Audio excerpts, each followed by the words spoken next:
사랑하는 성도 여러분, 그리고 진리의 말씀을 사모하는 모든 분들께 주님의 이름으로 문안드립니다. 오늘 우리는 하나님의 말씀을 함께 묵상하며 그 말씀이 우리의 생각과 마음을 깨끗하게 씻어내는 귀한 은혜의 시간을 갖고자 합니다. 본격적인 말씀에 앞서 잠시 주님의 은혜를 나누는 일에 동참해 주시기를 부탁드립니다. 이 말씀이 여러분의 마음에 울림을 준다면 구독과 좋아요를 통해 더 많은 영혼들에게 이 은혜의 강물이 흘러갈 수 있도록 도와주십시오. 여러분의 작은 손길이 누군가에게는 절실한 위로와 희망의 메시지가 될 수 있습니다. 이 귀한 사역에 동참하시는 모든 분들의 삶과 가정 위에 하나님의 크신 평강이 함께 하시기를 축복합니다. 오늘 우리가 함께 나눌 말씀의 주제는 바로 마음의 전쟁입니다. 우리 신앙생활의 성패가 어디에 달려있다고 생각하십니까? 많은 이들이 행위를 이야기하지만 성경은 그보다 더 근원적인 곳, 바로 우리의 마음, 우리의 생각을 지목합니다. 오늘 본문은 빌립보서 4장 8절과 9절입니다. 잠시 시간을 내어 성경을 펴시거나 귀를 기울여 주시길 바랍니다. 이 말씀은 오늘 예배당에 모인 우리 모두에게 목회자인 저 자신부터 시작하여 모든 성도님 한 분 한 분에게 너무나도 절실하게 필요한 하나님의 음성입니다. 저 역시 여러분에게 필요한 목회자가 되기 위해서는 제 마음이 먼저 하나님께서 원하시는 곳에 올바른 상태로 머물러 있어야만 합니다. 여러분의 영적인 삶 전체가 그러합니다. 당신의 생각이 가는 곳으로 당신의 영적인 삶 전체가 따라가게 될 것입니다. 빌립보서 4장 8절과 9절 말씀을 제가 봉독하겠습니다. 끝으로 형제들아 무엇에든지 참되며 무엇에든지 경건하며 무엇에든지 옳으며 무엇에든지 정결하며 무엇에든지 사랑받을 만하며 무엇에든지 칭찬받을 만하며 무슨 덕이 있든지 무슨 기림이 있든지 이것들을 생각하라. 너희는 내게 배우고 받고 듣고 본 바를 행하라. 그리하면 평강의 하나님이 너희와 함께 계시리라. 아멘. 영국의 저명한 목회자이자 신학자였던 존 스토트 목사님은 이런 말을 남겼습니다. 그리스도인의 삶에서 벌어지는 전쟁은 여러분이라면 이 문장을 어떻게 완성하시겠습니까? 그는 이렇게 말했습니다. 그리스도인의 마음을 차지하기 위한 전쟁이다. 우리의 마음이 얼마나 중요한지 모릅니다. 우리의 생각이 무엇으로 채워지고 어디에 고정되어 있는가 하는 문제는 우리 신앙의 핵심과도 같습니다. 우리의 신앙이 작동하는 원리는 이렇습니다. 먼저 정보와 생각이 우리의 마음으로 들어옵니다. 이렇게 들어온 생각은 우리의 감정과 애정에 영향을 미칩니다. 그리고 우리가 내리는 모든 결정과 선택은 바로 이 감정과 애정에 의해 좌우됩니다. 우리가 하는 모든 선택은 사실상 우리가 하고 싶어서 하는 선택입니다. 그렇다면 우리의 욕망과 갈망을 지배하고 통제하는 것은 무엇일까요? 바로 우리의 마음속으로 끊임없이 흘러 들어가는 생각들입니다. 우리의 의지는 감정에 충실한 시녀일 뿐입니다. 감정이 가는 곳으로 의지도 따라가게 되어 있습니다. 이것이 바로 조나단 에드워즈의 위대한 저서 의지의 자유의 핵심 주제이기도 합니다. 그렇다면 그 감정을 통제하는 것은 무엇입니까? 바로 당신의 생각입니다. 컴퓨터 용어에 가어비지 인, 가어비지 아웃이라는 말이 있습니다. 쓰레기를 넣으면 쓰레기가 나온다는 뜻입니다. 영적인 원리도 마찬가지입니다. 우리의 마음에 세상의 오물과 거짓을 채우면 우리의 삶에서는 오물과 거짓이 나올 수밖에 없습니다. 반대로 진리와 순결함을 마음에 채우면 우리의 삶에서는 진리와 순결함의 열매가 맺히게 됩니다. 솔로몬은 잠언 4장 23절에서 이렇게 말했습니다.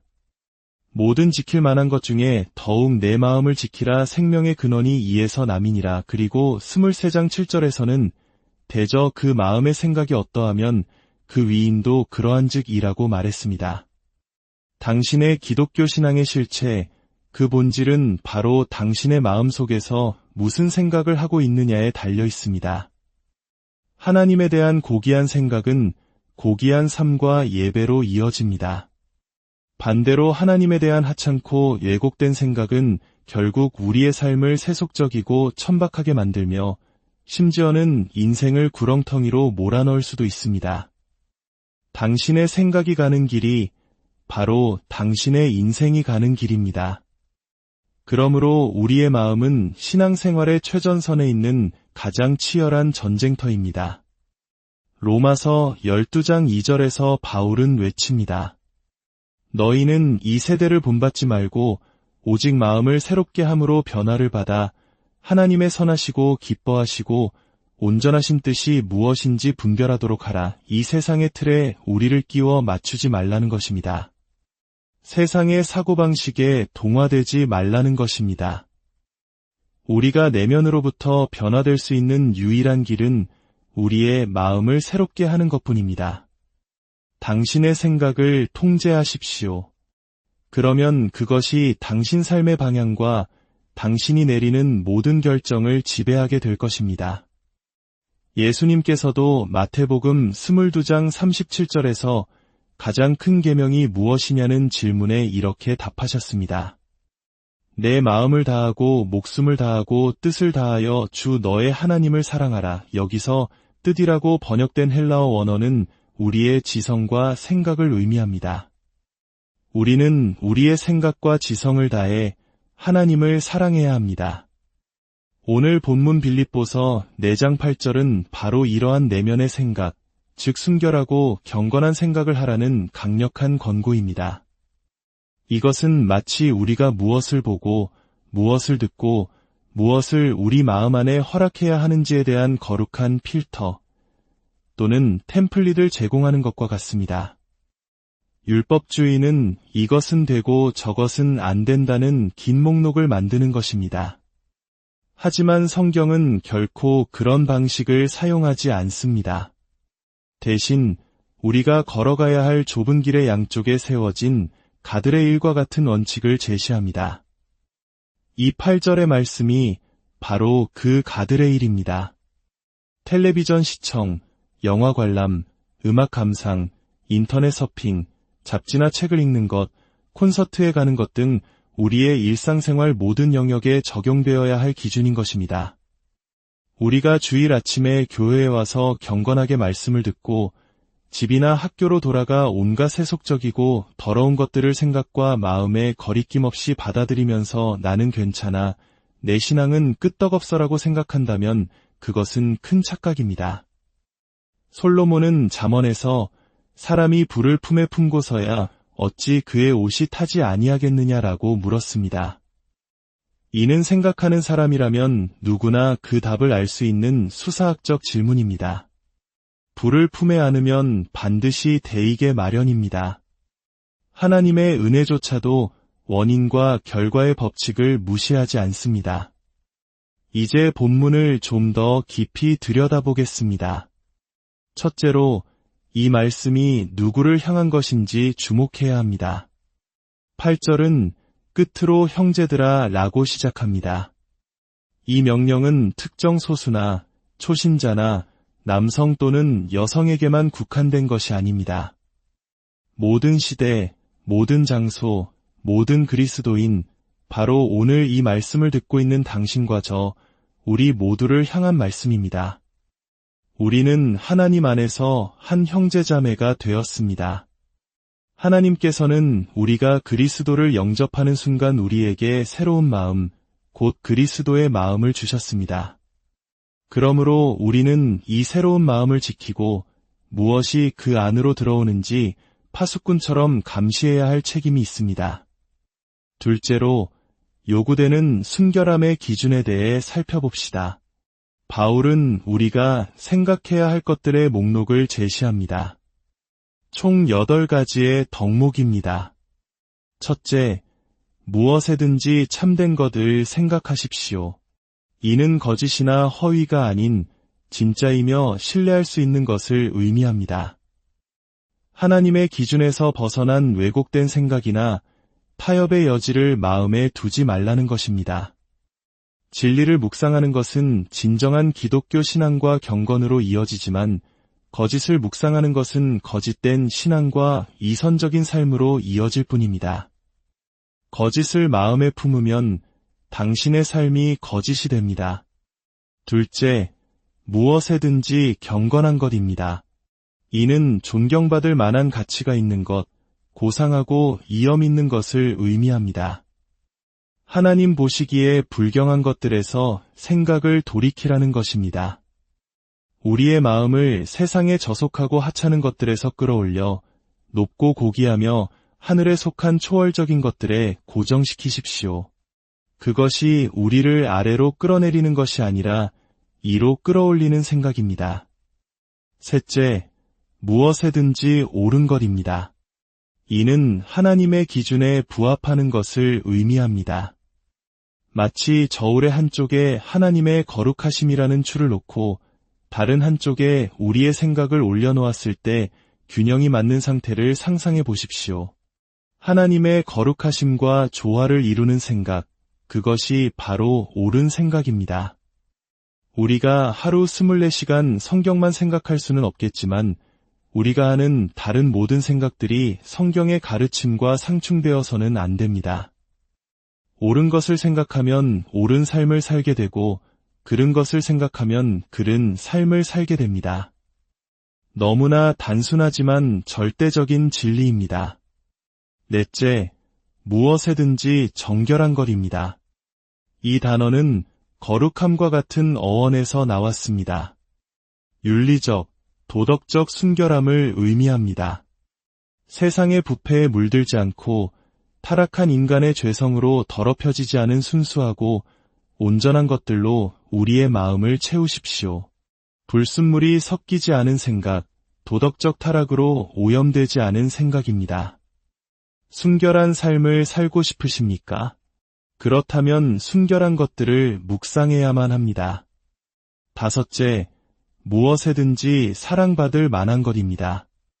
이는 기쁨을 주고 매력적이며 거룩함의 아름다움을 반영하는 것을 의미합니다. 거칠고 추한 것이 아니라 달콤하고 은혜로우며 너그러운 것들입니다. 하나님을 기쁘시게 하고 하나님 보시기에 매력적인 것들에 우리의 생각을 집중해야 합니다. 여섯째, 무엇에든지 칭찬받을 만한 것입니다. 이는 말 그대로 좋은 평판을 듣는 것을 의미합니다. 하나님과 그분의 말씀에 의해 칭찬받는 것, 도덕적으로 매력적이어서 높이 평가받을 만한 것들입니다. 에베소서 5장 4절은 누추함과 어리석은 말이나 희롱의 말이 마땅치 아니하니 오히려 감사하는 말을 하라고 경고합니다. 우리의 생각 또한 이와 같아야 합니다.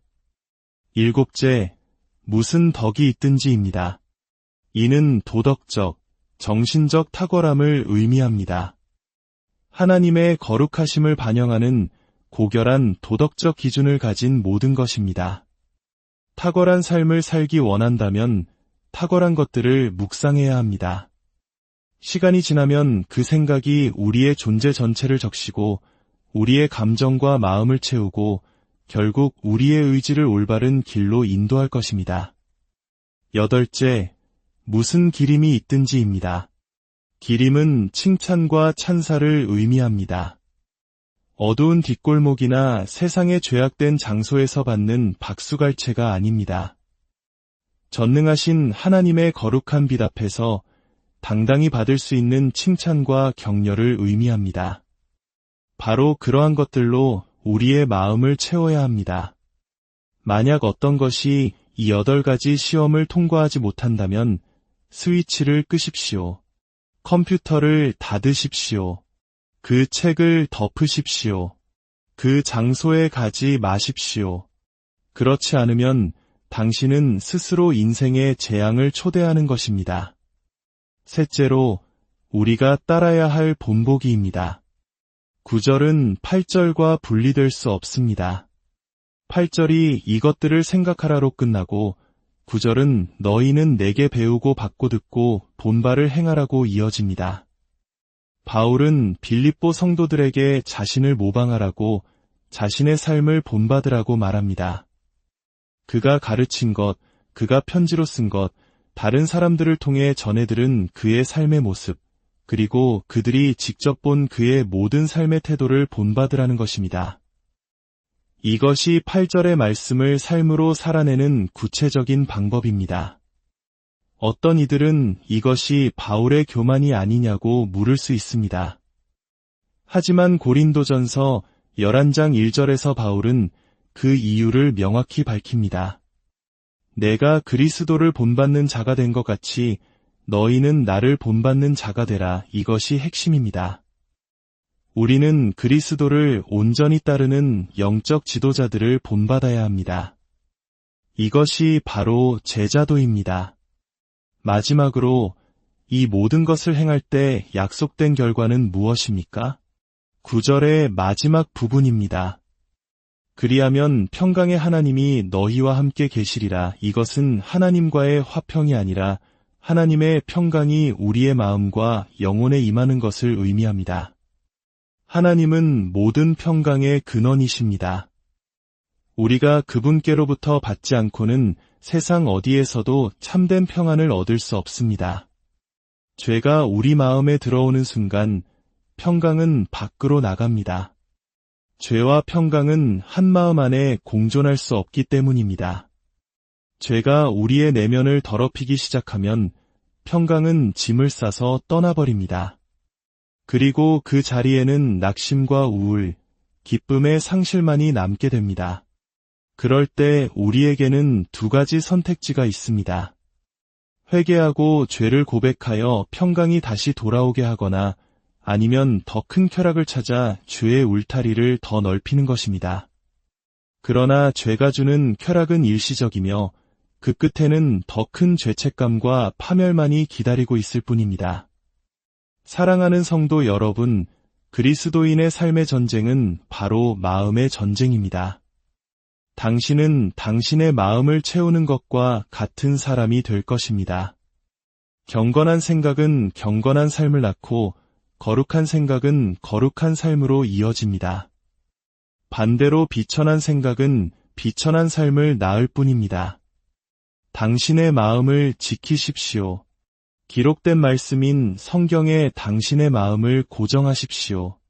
살아있는 말씀이신 예수 그리스도께 당신의 마음을 고정하십시오. 그리고 오늘 당신의 어휘 속에서 가장 강력한 단어는 아니오가 될 수도 있습니다. 유혹을 향해 단호히 아니오라고 말하고 돌아서고 꺼버릴 수 있는 용기가 필요합니다. 이것은 우리 모든 신자들의 책임입니다. 유혹은 강하지만 우리가 감당할 수 있도록 하나님께서 은혜를 주십니다. 우리가 순결하고 경건한 삶을 살아갈 때 약속대로 평강의 하나님께서 여러분과 늘 함께 하실 것입니다. 이것은 하나님의 신실한 약속입니다. 여러분의 마음이 하나님의 진리와 거룩함으로 가득 차 세상이 줄 수 없는 하늘의 평강을 날마다 누리시기를 주님의 이름으로